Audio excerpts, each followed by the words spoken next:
Today, we're unpacking the story behind this deal gone wrong. Welcome back to Seriously, What Could They Be Thinking?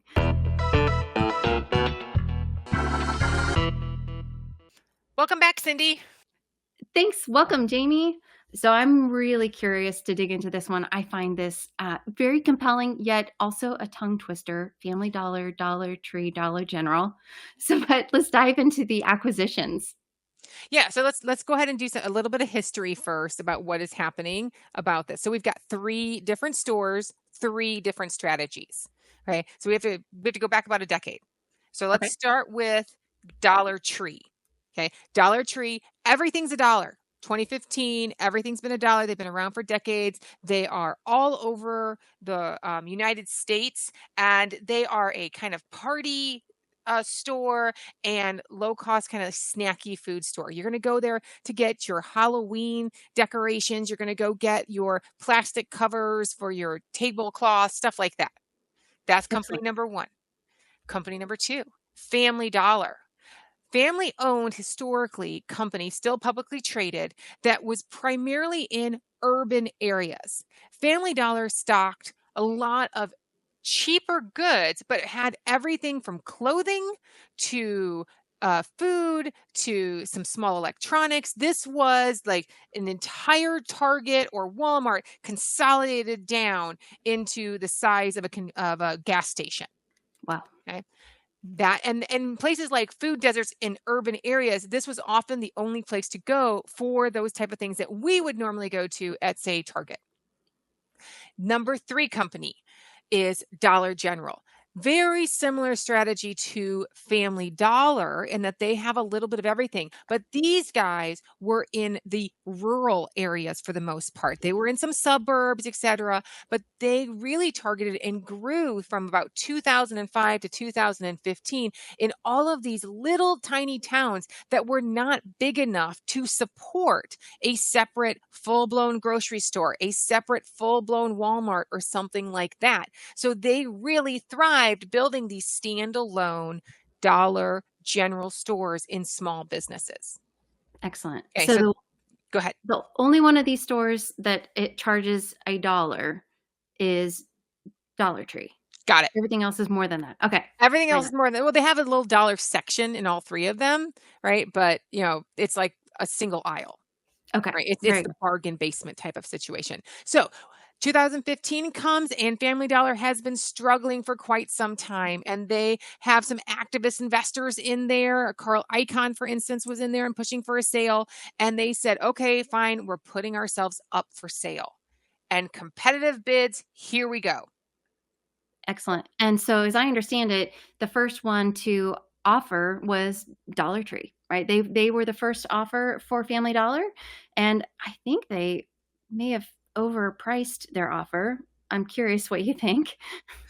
Yeah, so they offered it in the end. They offered $74.50 a share in a combination of cash and stock, mainly cash, some stock that was happening. Dollar General also bids for them. And even though they actually offered more money, they offered more stock and they get rejected. Okay. And it ends up going to Dollar Tree Got it. instead of Family Dollar with the argument that you see it in, the opener, their goal, create a discount empire to rival Walmart and Dollar General because Dollar Tree was a much smaller player than Dollar General. Right. Yeah. And so if we think about it, Dollar General to Family Dollar, and it's just so many dollars floating around. So if Dollar General were to acquire Family Dollar, then they would have this miscellaneous store empire in both urban and rural areas versus Dollar Tree merging with a family or acquiring Family Dollar. Now they've got a miscellaneous store in urban areas, and then they have their everything's a dollar store. And are those are largely in urban areas as well, or those are their strategy initially was to go alongside Walmart's, right? Yeah, so they are actually kind of all over the place. They're in urban, they're in rural, they're in suburbs, they're kind of everywhere. And they are. You can actually find them right next door to Walmart's. In fact, in the Mhm. town that both you and I live, that's where it is with what's going on because they're not competing directly with Walmart. They're offering different items that we would expect. So one of their most popular items, balloons. get some balloons for $1, much cheaper than if you went and got them at your grocery store. But the thing I like about it is that they're following the company that with the same target market. And I just think that's brilliant. You don't even have to research it, figure out where we're all much going, stick a store next to it. Kind of makes a lot of sense to me because like you said, they're not competing, but I go to Walmart because they have cheaper groceries than other places do, right? I'm going there because of the low prices. And so maybe I'll stop into Family Dollar too. Okay, Right? yeah. No, Family Dollar Dollar? Tree. Dollar Dollar Tree? Tree, Dollar Tree. We interrupt this podcast because Jamie has found some really interesting visuals to help us better understand how Dollar Tree, Family Dollar, and Dollar General overlap from a visual perspective. And Jamie, I just love visual aids. So I'm going to add your computer to the screen. All right, so this is actually a map of Family Dollar. This is where they're located. And as you can see, they're primarily in the East Coast. That's there, but you can see that they have a lot of concentration. In fact, if you actually look at this, we can actually look at their main competitor. Remember, Family Dollar is a general company, right? It sells everything from t-shirts to makeup to some food products. So they're a miniature Walmart. The other company in this space that does the exact same thing is Dollar General, right? And these are the guys who actually bid for Family Dollar and failed, right? And we can see if you look at Dollar General, there looks like a huge overlap between the two as well. But these are actually two different strategies. Family Dollar tends to be more urban and Dollar General tends to be more rural. And if we actually zoom in and we look at Atlanta, this is a picture of Atlanta and their Family Dollar and Dollar Generals, you can see the concentration differences between the two.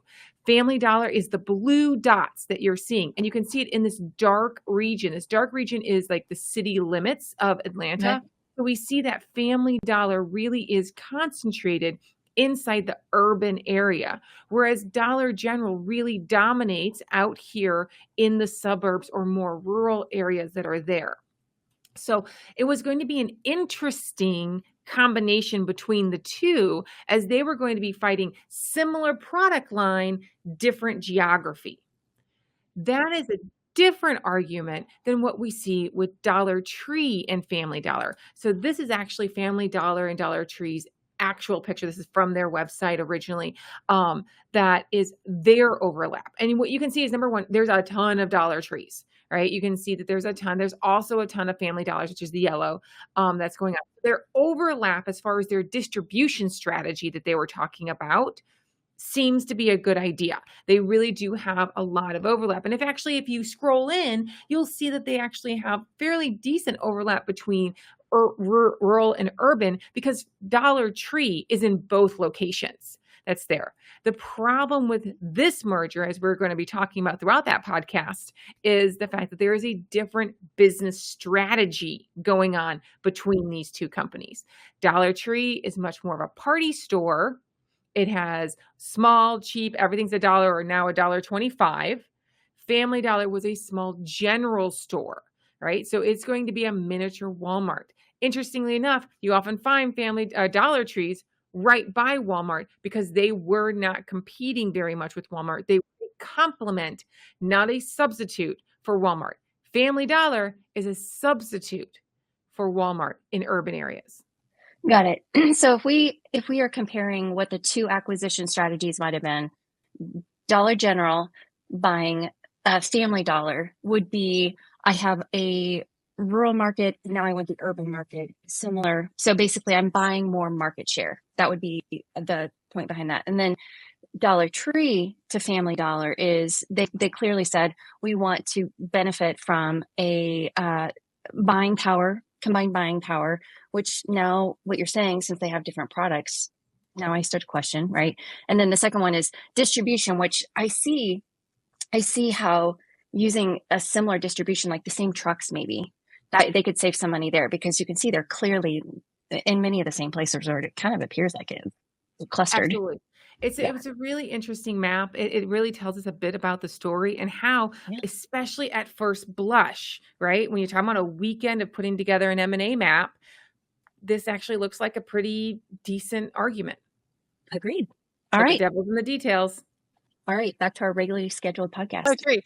All right, so let's go back. We're 2015, one of the three major players in this industry. And let's be honest, these guys are grouped together by the finance industry all the time. Why? Because they're cheaper alternatives for everyday products. Okay. And if you do it at that general high point, it sounds like the same type of company, that these three are really just different footprinted type of items. But when we start digging down, we see some very different strategies. And Dollar Tree knew that, I think, from the beginning, that Family Dollar was different than Dollar Tree, but they were looking at some issues. First of all, the dollar hasn't been as much of a buying power than when they first started in 1973. Think about what a dollar could have bought in 1973 or 1985 or even 1995 compared to what it could buy in 2015.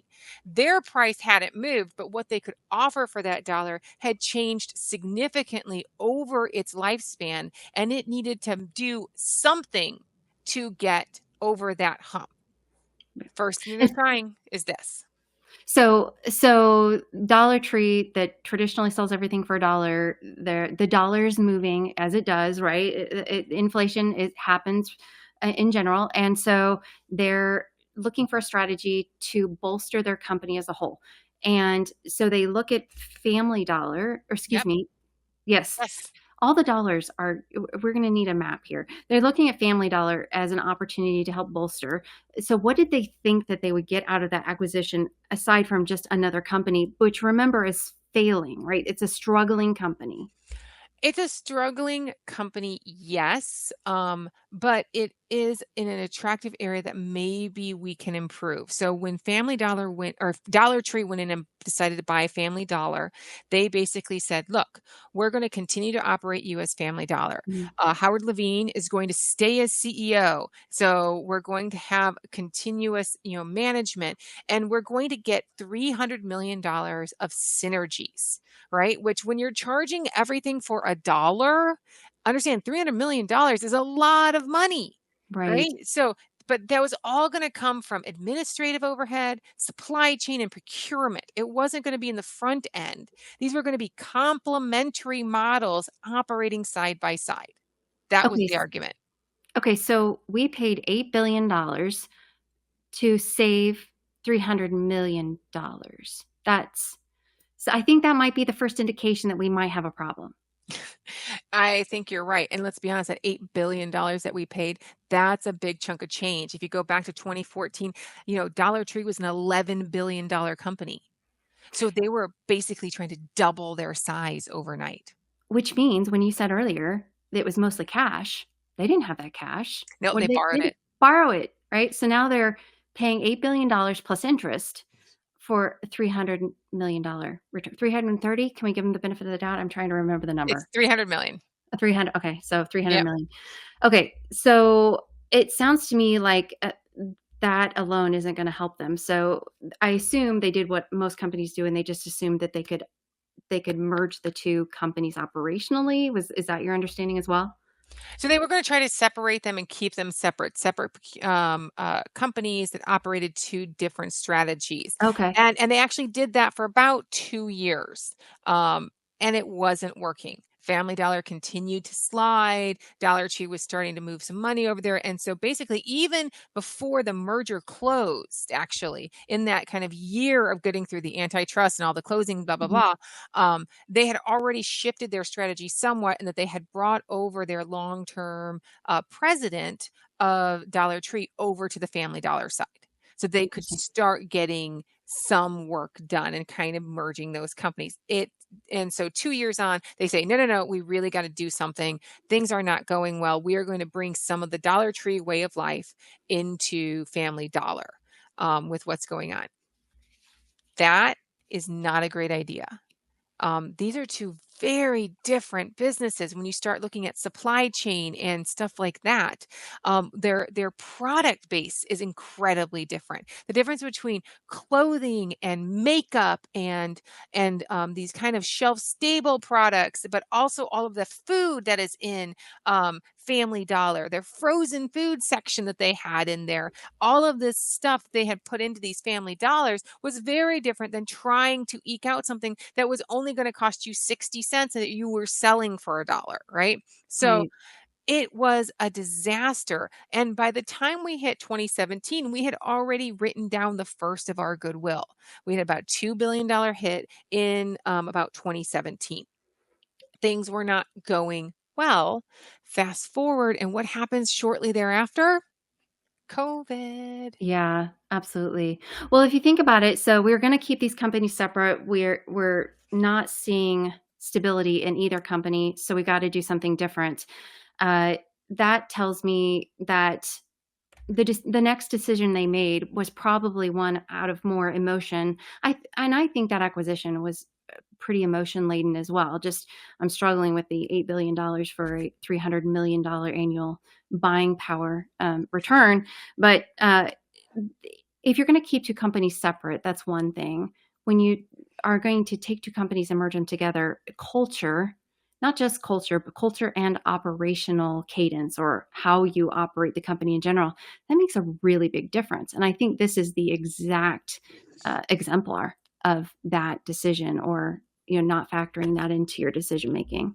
Do you think the Dollar Tree did the Family Dollar acquisition offensively, meaning, hey, I want to grow, I want to be bigger, I need to do this for myself? Or do you think they did it defensively, which is that if we don't buy Family Dollar, Dollar General will, and now our biggest competitor is now double the size with so much more procurement abilities and more operational synergies than we will have? Yeah. Well, the question is Dollar General really a competitor to Dollar Tree? Because, and I understand we're lumping them all into the same, but they have very different customers. And as a matter of fact, Dollar Tree and Family Dollar have very different customers. So I don't know. Is it that they feared the competition growing double in size, or is it that they didn't have another strategy from a weakening dollar? Everything in my store is only a dollar, and there are fewer things that I can sell for a dollar or $1.25, I think it is now. So I need to diversify. And this is a close business to mine, and I don't have access to that customer base. So therefore, I will keep these, I will have more of the market and not necessarily concerned about Dollar General.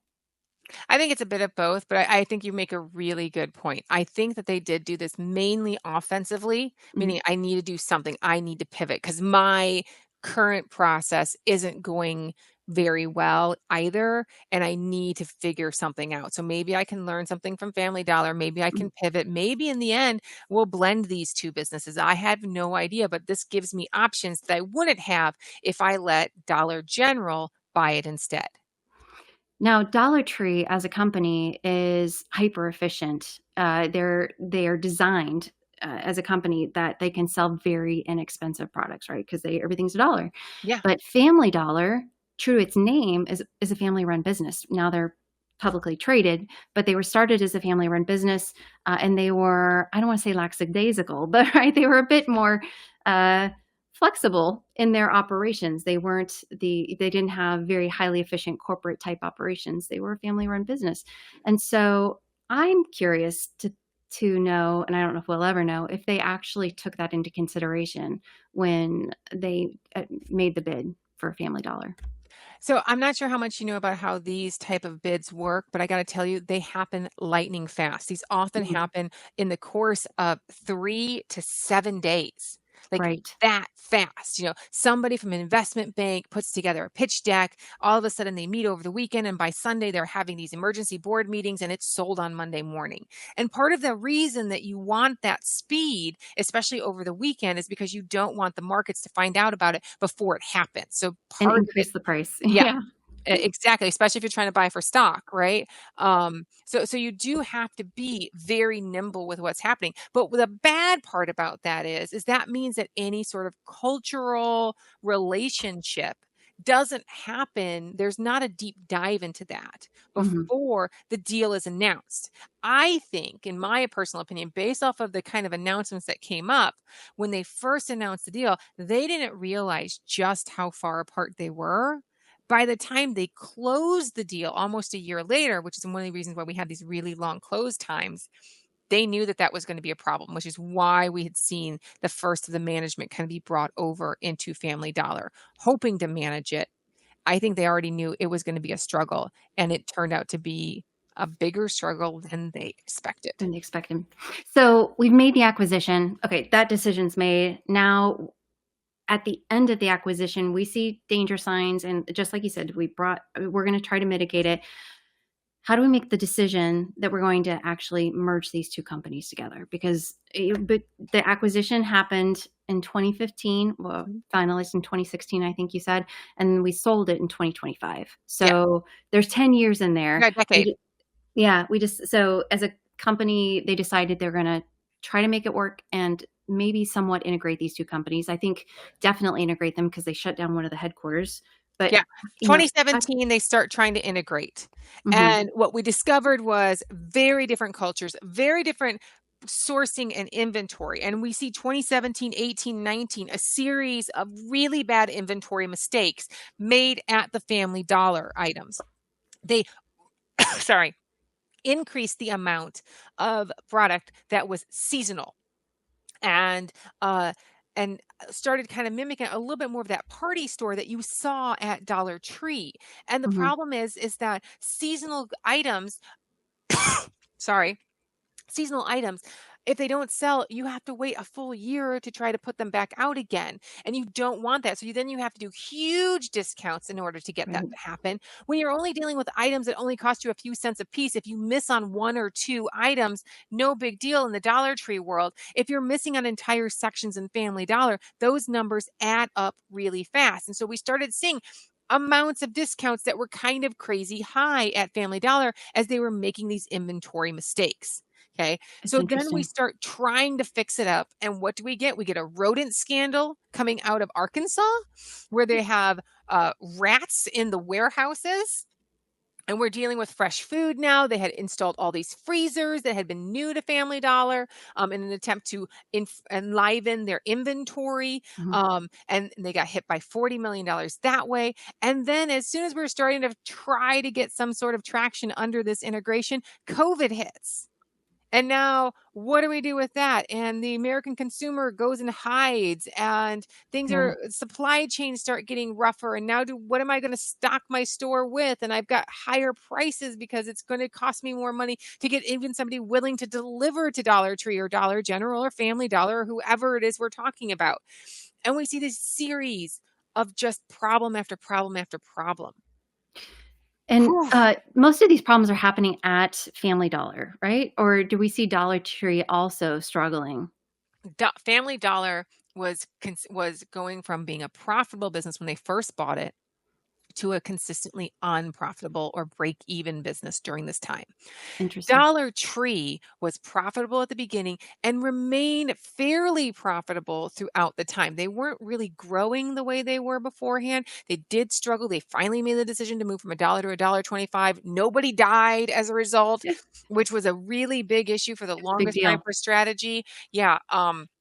And I suspect they're going to go to $1.50 soon, to be honest, with what's going to happen. But what you've got is you've got a company that has to make a decision now because everything they've done hasn't worked and Family Dollar continues to be a drag. And so even their good part of their business, the part that they really, really know, is starting to be dragged down with it.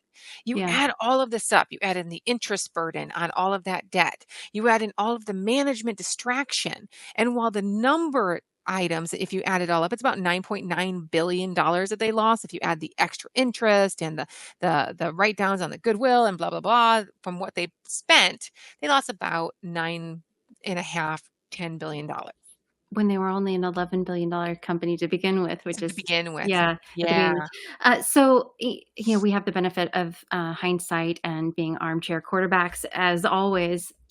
Something I find fascinating is what likely happened inside Family Dollar as they were acquired by Dollar Tree. So if you look at an organization that's somewhat family run, it's got a specific culture that they're used to, and then you take a leader from this corporate environment and stick him at the top, just just the look of that alone has got to be threatening to your culture, right? Putting in a corporate, somebody from another company, when not only were you acquired, but your leadership is replaced and your CEO actually moves on, I think, fairly quickly. Yeah. But your leadership is replaced with the other company's leadership. And I've seen this happen multiple times in mergers where everyone in that organization that's acquired feels like they're the bad child, right? They've been scolded and they're not good enough. You're not good enough to run this company. Let us show you how to do it. Hold, hold my water. beer. Hold my beer. Right. So like, and it didn't turn out well, but also, and I don't know what the turnover was, but I imagine at those family dollar stores, there was a massive amount of uncertainty there. Previously, most of these types of organizations or give a lot of decision-making authority to their branches, to their stores. And I imagine a lot of that was taken away and introduced a ton of uncertainty. And so the turnover, I would imagine, would have been pretty significant. So what do we learn from that other than it's easy to blame your problems on your predecessor, which, by the way, for every role I've ever taken on, I have learned not to do that because I'm going to be the person who gets blamed in the next one. So, someone along the way made a decision to make this acquisition, and then pretty quickly he was ousted because it was not going well. Correct. And so they brought in somebody else, 2003 to 2017, if I remember what you said correctly. So Bob Sasser is the guy who made the acquisition. Oh, he made the acquisition. He was the one who's in 2015. He's out in 2017. They make the first write down, and in comes Gary Philbin. Okay. And Gary survives for 4 years. He is the one who tried to merge the two companies, made all of those inventory disaster decisions that were happening, and tried to survive through COVID. Okay, where things were really going badly. And the question becomes, how much of it was really Gary's strategy and how much of it really was COVID? Well, by the time that had happened, it didn't really go well. He leaves the company. Michael Wazinski comes in 2021, and he lasts only until 2023. And it doesn't go well. He's unable to make any sort of major turnaround. He departs, and when he departs, in comes Rick Drelling, who announces, we're going to close 600 stores. We're going to write down more goodwill, and we have another chance to change our attitude, right? Change our trajectory. And we always seem to want to kill the guy at the top, take the blame in order to move on and make this major change. Well, he only survives until November of 2024 when he decides to go out to spend more time with family and focus on his own health. Which is never the real reason. But, well, that's the press release. So yeah, but let's look at that though real quick. So he actually was an internal candidate promoted to CEO. I just saw that. So he had multiple executives. So in that case, he was probably put in that position so that they would shut down those, make all the changes, and then to exit. Because when you make really unpopular decisions like that inside a company, that's what you want to do, is you want to put somebody who knows the company well enough to make the decisions, and then you want to get rid of them so that that you can put the whole past behind you. So I just think it was the way that happened is actually kind of strategic. What I'm more curious about is why they didn't decide to sell Family Dollar as part of that strategy. So do you think that they had planned to continue the two companies together, or do you think that they brought somebody in to make an assessment of whether or not they should sell it? You know, it's not the first time that I have been a part of a situation where you come in and you want a temporary CEO to go in and make the hard cuts, right? Yeah.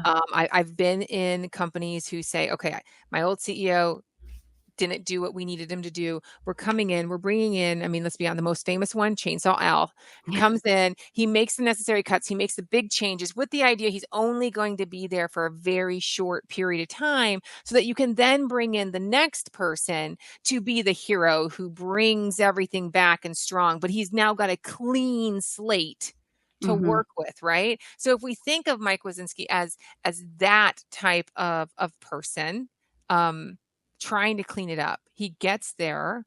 It doesn't work. They announce another big change and they bring in Rick Drelling. Okay. Now Rick has long-term results at Dollar General, right? So this is Oh, the one that is interesting. not the dollar that we've been talking about, the Family Dollar, Dollar Tree. This is Dollar General. He actually he worked at Dollar General for a decade or something, like, no, 2008 to 2015. He was a CEO at Dollar General when they didn't get Family Dollar. Oh, Uh, okay. so interesting kind of go about, and he, tried to fix things up. He tried to clean things up. It didn't really work. He ended up going ahead and leaving in November. And Mhm. we bring in our new guy again, and he was interim. Now he's been named full time, and we decide to make the cut. It's just not going to happen. Family Dollar needs to go. So the new CEO steps in, uses that kind of window Mhm. that you get with a new CEO to make this big change Yeah. and have it Interesting. happen. This is interesting to me, Cindy, because we just finished talking about Trump and his first 100 days and all of these tariffs and wish-washy and how he was changing. But to be honest, I think we're in the same situation here at Mhm. Dollar Tree, right? Which is, we need to make a really big move, and so we change the guy at the top. And he's got a Absolutely. certain amount of time to make it play out, or we're going to find somebody new. Yeah, it's super interesting. I do think it's a good thing that he finally made that decision. I don't know how much of it came from shareholder pressure or potentially direction from the board of directors, but somebody has to make the tough call that an acquisition doesn't work. It really does help that it's a new leader. Most leaders aren't going to question their own acquisitions. I think the really great ones will, but it's a tough thing if an acquisition is souring. It's a tough thing to say, yeah, I probably shouldn't have made that acquisition, or it didn't work out the way I thought it would. So, yeah, that new leader helps a lot in a lot of those cases where things just aren't working well. Yeah, it's really interesting. So let's talk about lessons learned, I guess, Yes. about this. That's the best way, I think, for us to kind of think about all of this. We had a strategic mismatch. Okay. They really were different. You cannot look at corporations on their surface, and you definitely can't look at them the way the stock market groups them together, because just because they're both discount retailer does not mean they're the same type of company, right? Yeah. And people, I think, in operations really get that almost instantaneously. And I really do think that Dollar Tree had that happen when they bought Family Dollar. They recognized pretty quickly that these were really different ideas, right? Absolutely. And I imagine that this lesson's a case study, I'm sure, in multiple MBA groups where they're teaching retailers to inspect the competition or inspect acquisitions very differently than they have previously. So I think this is one of those where we can say hindsight's 2020, but they have to build the hindsight from somewhere, and this is one that we're getting that hindsight from. Yeah. Lesson number 2, which is, not every strategy is going to work. I actually am really impressed with just how quickly Dollar Tree tried to pivot a second time, a third time, a fourth time. I mean, they did, right? They did. 2017, 2021, 2023, 2024. We've had 4 different strategies in 10 years with this multi-billion dollar item. And in the end, we kept writing it down in chunks. We've lost $9.5 billion, but now we're going to get back to a Dollar Tree. And because of the profitability inside a Dollar Tree, because of some smarter moves, they're going to be coming out with not quite that much debt from this disaster. They may have lost a decade of growth and potential, but they're not hobbled. And now we've got a new CEO coming out, and we'll see what the $1.25 tree is going to do. I want to do one quick comparison though, because you said pivot. We know that NVIDIA, that is a company that pivoted into their to ultimately a massive gain, a huge domination, 90% of the AI chip industry. But they didn't have 2 different cultures to work with. They had one culture, and they had one really good culture that allowed them to do those pivots and actually take advantage of them. So I just want to throw it out there that as we are looking at companies that bump up against AI and AI competitors, understanding that culture in the company and the cultural alignment, I think that's going to be a key to assessing whether or not they're going to make those transitions. The other question, of course, is internal versus external. It's Mm. really, really rare for a company to be able to buy their savior. That's a really great point. That's a really great point. because you have a tendency to want to put yourself in charge of them, and I'm not sure that's the way to go. Interestingly enough, they bought their disaster. They bought the disaster and now they've sold it. And the good part of the business is still there. And they're lucky that they did not cripple their business to the point of no return. So it's an interesting lesson to be learned. And in the end, I think they learned it and it was really pricey. And I'm really glad I am not a holder for the past decade in Dollar Tree stock. But from a management point of view, I'm giving them kudos. They managed to survive, and I think that probably several companies would have gone boom in the same scenario. I totally agree. And we also learned that bigger's not better. So not necessarily better in this case. So it's good stuff. Any other comments before we go? No, I think this was pretty interesting. So I would say if you someday this should be a book, right? This should be like a case study book for an MBA class. I totally agree. Thank you all for joining us. Don't forget to like, subscribe, recommend this to a friend. And if you have questions about the decisions that leaders are making out there, please let us know. We really appreciate your support. And thanks, Jamie. Thank you.